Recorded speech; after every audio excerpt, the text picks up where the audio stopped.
Alright, so let's get started with our half Xbox One. The first thing we're going to do is replace the thermal paste. Now again, the convenience of this system, having no parts, is that it's much easier to take apart, so you'll have to do a few more steps than I'll have to do here. But basically we got to get it stripped down to the bare motherboard so that we can remove the X-clamp underneath to take the heatsink off and replace the thermal paste. So the first thing we're going to do is remove the bottom case so we get better access to the rest of the screws. For your system, well, for the first screw here, my system came with only one screw holding the bottom case on. These black screws, the longer screws, there's 8 of them on your system. There'll be a Torque T10 bit, and you take off all 8. And once you do that, you'll be able to lift off the top panel and remove the bottom panel, which is what we're going to do here. Okay, with that out of the way, we have better access here to our front RF board. As I stated in my earlier video, this is actually where the sounds are stored. It's where the front panel connects to for all the buttons, powering on, reset, all that. It does a few other things as well, but oh, and also here's the LED, the white LED you see on the front of the Xbox. It's pretty easy to access and change later, which I'll do in a later video. Okay, now the reason you gotta take this off is it has a connector that goes through the case and then connects to the motherboard, so without this on there, now we can freely lift up the motherboard. So there we go. So now we basically have a caseless system, and we just need to get this off. Now underneath here we have 4 screws. This actually goes through the X-clamp, so these have to be removed. Again, this is I forgot to mention, these smaller screws here are actually Torque 8 bits, T8s. So you're going to take off these 4. These are the exact same screws that we're holding on the RF board on the front. If you can see that there or not, but they're all completely the same. So that means you have a total of 7 of these shorter screws. And then you have, normally you'd have 8 of those. And you have a system that is all in one piece.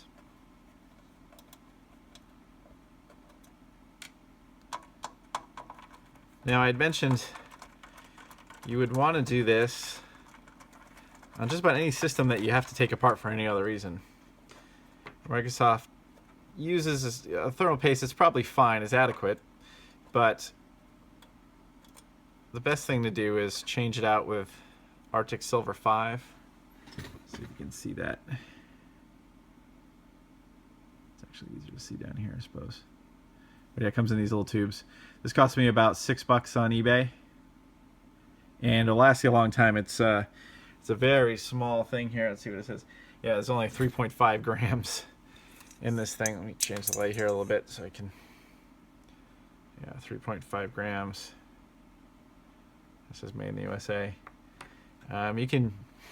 I've had this one for a while. You can basically get to the point where this plunger on the top is all the way flush with the actual thing you hold on to here.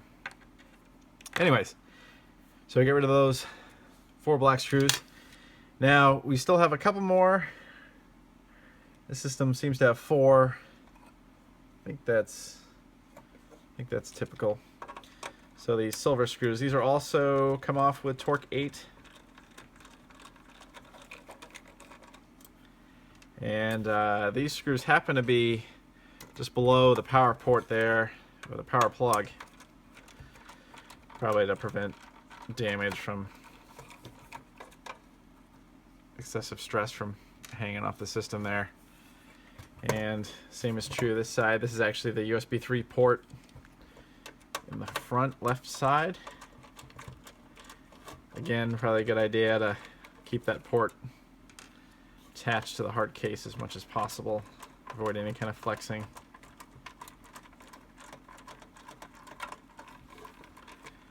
So 4 of those. These are a little bit bigger, as you can see, than the black screws. Are also they also have a different thread. Okay, with that we have all the screws out. So at this point we're ready to pull the motherboard out. We do have, actually, looks like 3 more things here though. We need to take these black things out of the front. They clip into the front panel here to hold themselves in place, and they go down the bottom. The longer screws would go straight through these guys to hold the front and back in place. They're sort of like, I guess they're a guide, but also they help hold the motherboard in place. There's already kind of enough screws. I'm sure they're not 100% necessary, but yeah, you know, you can't have too many things holding things down. And we got one more of this white guy here on the end. This is the one screw that's on the side. Let's see if we do that. Has a couple feet in there to hold it in place. That's the smallest screw you see. These screws, I think, are the same size as the screws that hold down the wireless adapters, the Bluetooth and the Wi-Fi adapter. All right. So with that, we should be able to pull straight up. All the ports are obviously in the back, and they do a fairly decent job of holding this in place.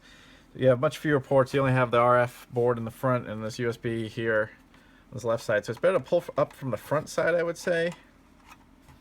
But you just sort of got to work on it here. Sometimes let gravity kind of help you here. There we go. Yeah, kind of push away from the sides. There's these little, I'll show you when I get this out, kind of what's holding us back here, but I don't think there's any more screws I missed. Let's see. Nope.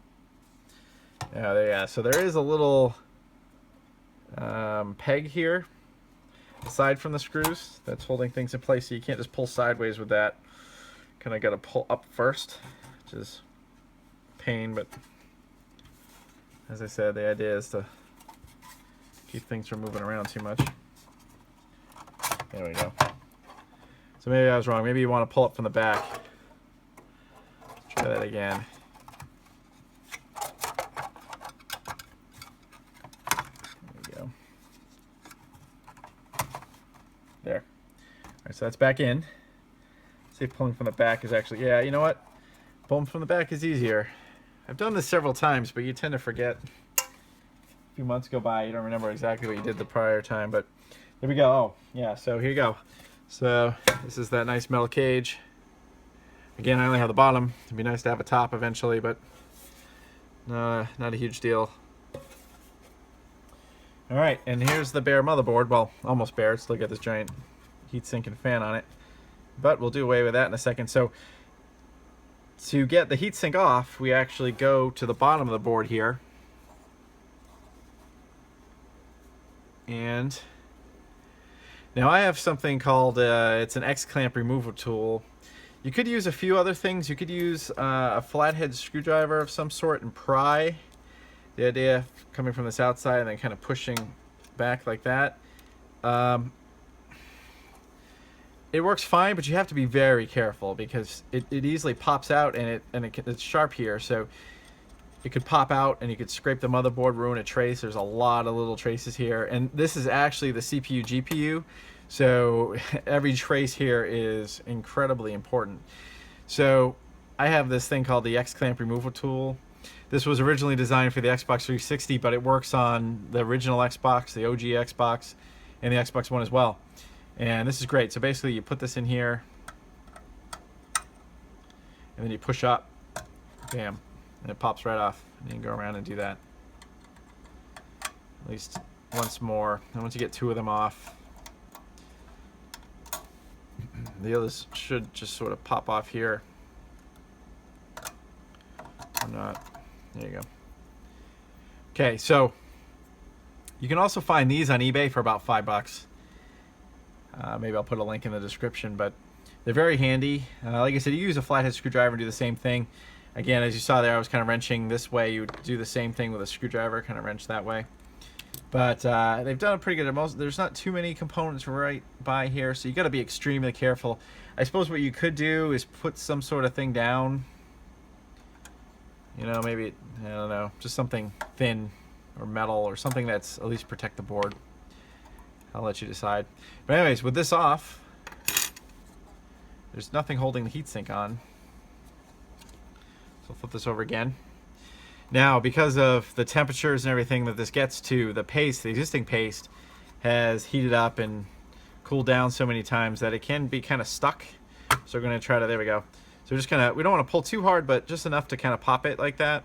Oh, and also it's a good idea to disconnect the fan here. And there we go. So this is all one piece. Well, it isn't all one piece. The fan is clipped onto the heatsink, but unless you specifically aim to take the fan off, it'll come off all as one bit. So what I want to show you here is what we need to clean. So this is the thermal paste, and let's see kind of what you guys can see there.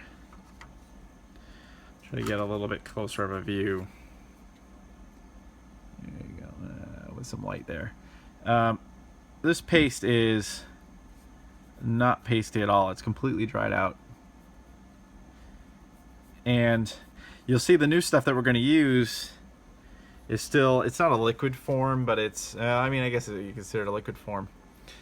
But it's it stays liquid, right? So it handles the heat better, let's put it that way. With this dry paste, so the idea is this, okay? When you take a CPU off, whenever you take a CPU off, you should always remove the old paste and apply new paste. Because as soon as you separate the two, it's completely hardened and dry. It won't make as good a contact once you attach the two together again. Normally this is supposed to be kind of liquidy. You'll see what I mean. It's you can basically spread it, right? So the goal of this video, of course, is to show you how to remove this stuff. So here we go. So I use rubbing alcohol, as I showed before. It's a 90% alcohol, and there's two ways to go about it. There's a lot of crevices in here. You'll see it in a little bit, and I usually use a what do you call it? A cotton swab for that. But for this surface here, which is just a flat metal surface, we can get away with using something like this. So this is just toilet paper. Strangely enough, I always have toilet paper just lying around down here. It actually comes in handy because you can actually use it to do things like clean CDs, DVDs, because it's not very abrasive. Okay, see? So the rubbing alcohol is very effective. So we're going to do this just, I don't know if you can see that. I want to make sure you can see it here. In fact, let's do this. I'm going to move the board out of the way here so that I can do all this under the camera. Just to show you how easy this comes off. With this rubbing alcohol, it's extremely easy. See, right there on the toilet paper, comes right off, and that's pretty much completely clear. Okay, so this is just a little toilet paper. We'll do one more swipe of that. Make sure we got everything. And that's it. So the top half is done. That's the easy part. Okay. So put this aside. Bring the motherboard back. Now we want to do the same thing. Thermal paste comes in a couple different forms. It comes as a pad. This looks like it was probably a pad that they just put down and then they smushed the heatsink on top of that. The other thing you can use is these tubes. This looks like a pad. The reason I say that is there's a lot of excess thermal paste pushed off to the side. And we'll talk a little bit about that when we add the thermal paste back. The idea is to use as little as possible. You want metal-to-metal contact, or you want to encourage metal-to-metal contact, but it's because of the way, you know, I mean, this is held on with a clamp, right? So there's a little bit of play there. So you use the thermal paste to cover any, you know, very small amount of separation you have between the two metal surfaces, so it makes direct contact between the two is basically the idea. That's the idea of thermal paste. All right, so to start with, we'll do the same thing here. We'll take some more toilet paper with rubbing alcohol and at least clean the top, and then we got to get rid of those chunks on the side. I'll show you that in a minute, but see how quickly that comes right off? So cleaning the CPU is Not too much of an issue here. Now I'm actually gonna, see that? Comes off in a clump. It's a hard clump right there. Okay, do the same thing. So we're just gonna push these side clumps off so they come off all in one piece like that.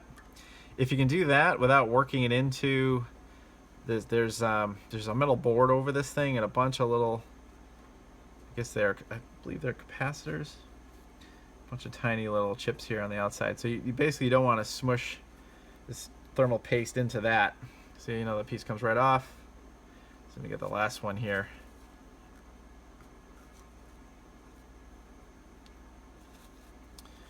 And actually, this is probably the cleanest I've ever done this. A lot of times start over again. A lot of times I do this and I add the rubbing alcohol and it kind of liquefies the paste again. And it gets everywhere. Now another reason for using rubbing alcohol, other than it helps break up the old paste, is that it evaporates very quickly. So whenever you're working with any kind of electronics, if you can avoid getting it wet, you're at a huge advantage. So I assume the other 9% of this stuff is water. But you know, they put rubbing alcohol into hand cleaners and stuff like that on purpose so that it's just a tiny little speck there. Let's see, just want to grab that with something. Here. I'm not applying any pressure, just want to move it.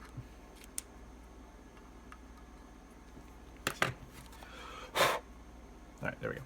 Okay. So there we are. I don't know if you can see that, but I can basically see a nice mirror image in that. And that looks really good. That's 100% clean there.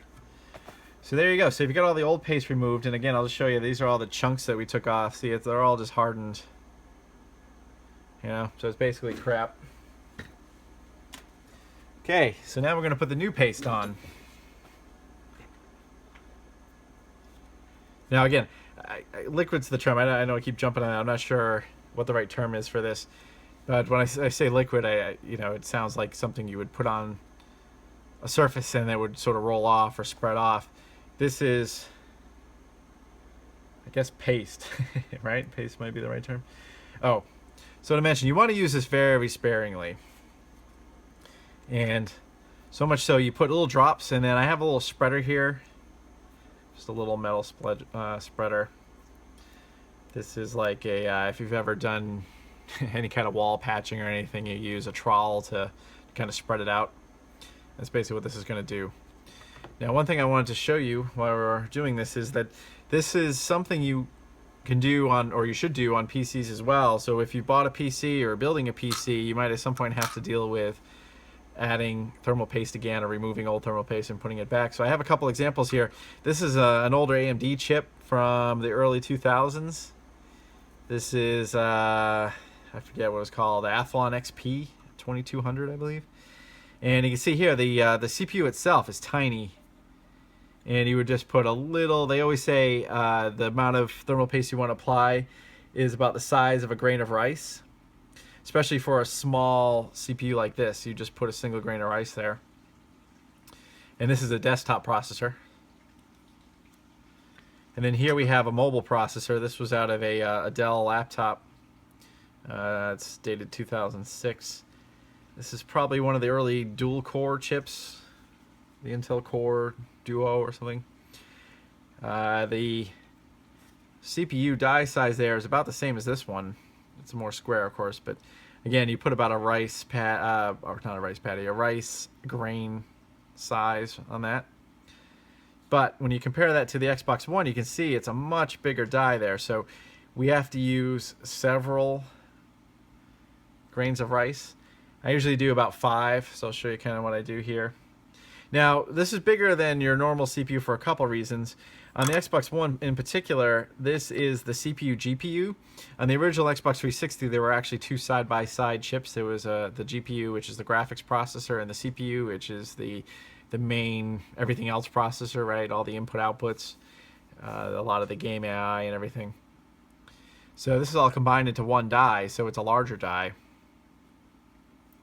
Anyways, so here we go. So we're going to put like I said, 5 grains of rice. So we're gonna put one there, one there, one there, and then one last one there in the center. Now that should be enough. We might wind up adding a little more. As I said, this one's pretty empty, and you can see I still got enough to probably do another chip or two. And we're going to use our spreader here to kind of spread it out. Hopefully this shows up on camera here. Basically, you just kind of work them all together and you spread it out to the edges. Now I'm trying to keep my head out of the way, so it's hard to see how well I'm covering here, but you don't want to see, it looked like a mirror surface before. So basically, you don't want to see a mirrored surface at all. And that's pretty much how you know you're done. If you notice with the old paste, when I took that CPU off, you could almost see all the way through. So even with that, there's so much pressure applied. Even with a sparing amount of paste added, it will actually squeeze the paste out. And will only keep what's needed. So if you ever have to change, you shouldn't have to change the paste again. I've actually seen some people mention, oh, you should change your thermal paste out, you know, once a year or something like that, or every couple of years. With this paste, I don't think there's really any need to do that. And the reason I say that is I've had to go back and actually either change a CPU or change the heatsink in the past, on computers particularly. And this thermal paste, the Arctic Silver 5, will still be pasty. Just trying to get that back in there. So you see, just keep working it. And you'll have some excess on this.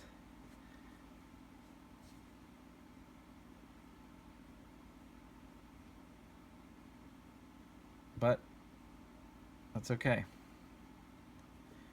All right, here I'm gonna just quickly look at this up close, see if I missed a spot there. Yeah, those corners could use. I like to see the entire top of this thing covered.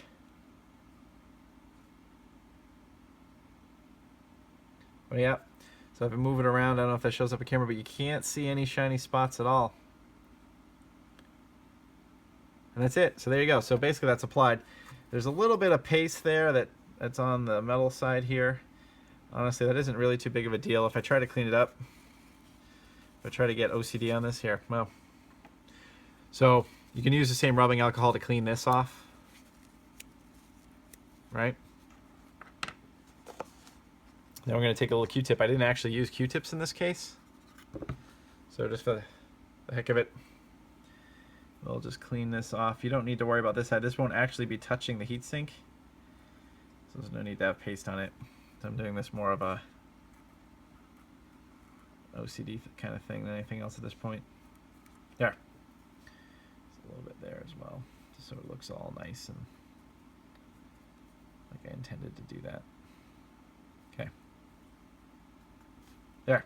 You can see that alcohol. I don't know if that, I'm sure that doesn't pick up, but it evaporates almost as immediately as I move the Q-tip away. All right, so there you go. So now we put it back together again.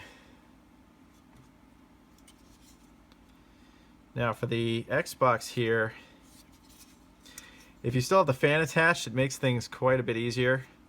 So this is the front of the motherboard, and this is the orientation of the heatsink. I can tell by this. But if you happen to have the fan removed, if you look at the bottom here, you can see this is off center. So most of the fan area, or most of the fin area that doesn't cover the CPU, is actually pushed over to this side of the heatsink, if you see what I mean. Right, so this goes over to this side, this is on the bottom. Okay, so again, what we're going to do here is, all right, so the idea is we want to push the heatsink down onto the CPU, but we don't want to make too much of a mess in doing it. The nice thing about this design is we just, basically put these pegs through the holes, and we just kind of push down, and it kind of everything's kind of set in place. It's okay if it wiggles around a little bit, but we don't want to attach it and then unattach it and then keep reattaching it, because essentially that means we're risking not getting a really good seal, or between the good surface between the heatsink and the CPU GPU. So there we go. So now we want to reattach the clip. This is the with the 360. This was blamed on a lot of the red ring of death issues, in that the X clip doesn't hold the CPU down well enough. But if that were the case, you wouldn't think that Microsoft would still be using it in their intermediate next generation.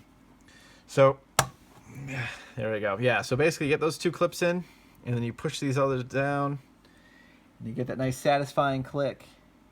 You can look from an angle. Let's see if we can capture that on camera. You can look at an angle there. Let's see. Yeah, you can kind of see it.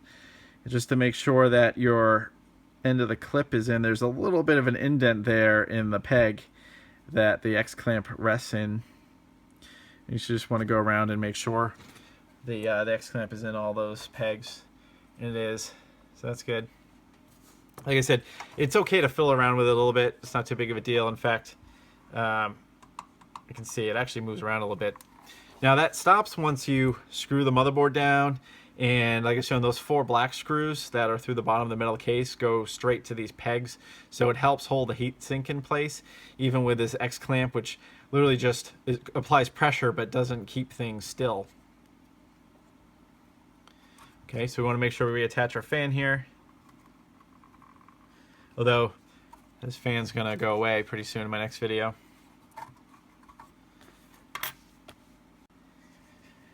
Okay, so we're gonna get this back into the bottom case here. We're gonna do the reverse of what we did before. We'll get the back in here. And be very careful, these foam pads in the front and the back. There we go. That was actually rather smooth. And now we're gonna first we're gonna do the screws for the X clamp. All the holes look lined up pretty well. We'll do these the X clamp screws really quick. Just want to note on the bottom of this metal case, it actually does a pretty good job of labeling where all the screws need to go. If you remember at the very least the colors, you will have pretty clear labeling. For instance, these screws for the X clamp are labeled A1, 2, A2, A3, A4. And then the screws we need to put on the outside corner, this is the power here. This is labeled B2, B4. I believe that's B1, B3, or B1, B3. And that's it. That's all it needs to go on the bottom. There is some things labeled P here. I'm not exactly sure what P stands for. But there's some P's actually on the top metal part of the case too, and you don't put any screws in there either. Anything not labeled, such as these holes here, are where the screws go all the way through the panel to the bottom plastic. So if there's no label, there's no screw. Okay, so once we have all the screws started, we can tighten them all down. For me, that's the first part you want to kind of get done after you've reattached the heatsink. Get that X clamp screwed down as fast as possible. That way it's not wiggling around, moving your thermal paste around. Move this back a little bit, make sure you can see these 2 screws. So next we'll do the B's. Gonna push down on the port. Now instead of screwing into metal, these are screwing into plastic, so they tend to rethread a little bit easier.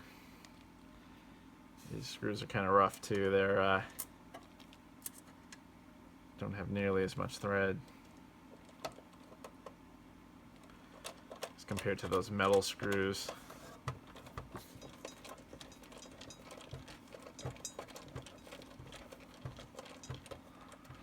Okay, tighten the B's down.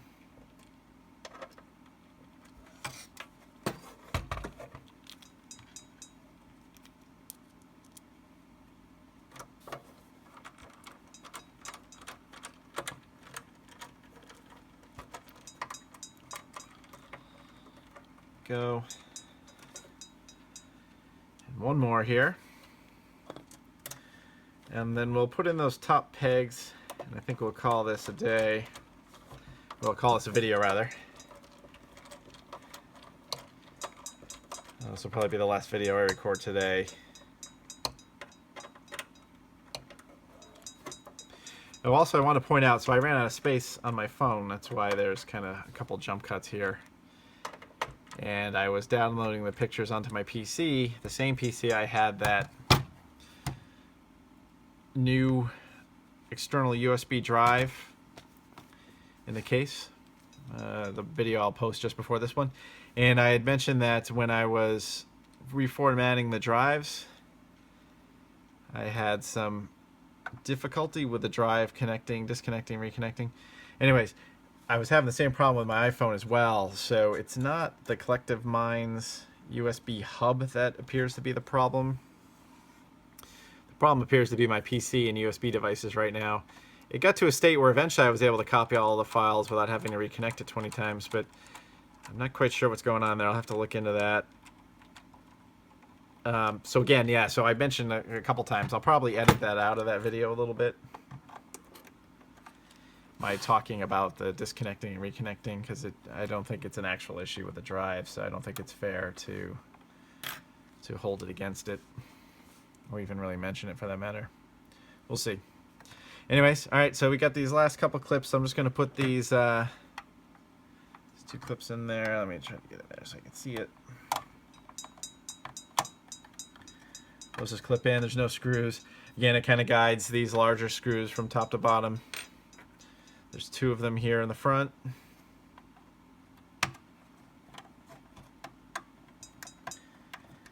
And the white one in the back, which requires its own screw. It's a little bit mangled. I'm not sure what's going on there, but anyways, there you go. So if we get everything reconnected, got the thermal paste changed, and that's a wrap. All right, so we'll move on to the next thing. The next video I'm going to be doing is replacing this fan with an LED fan.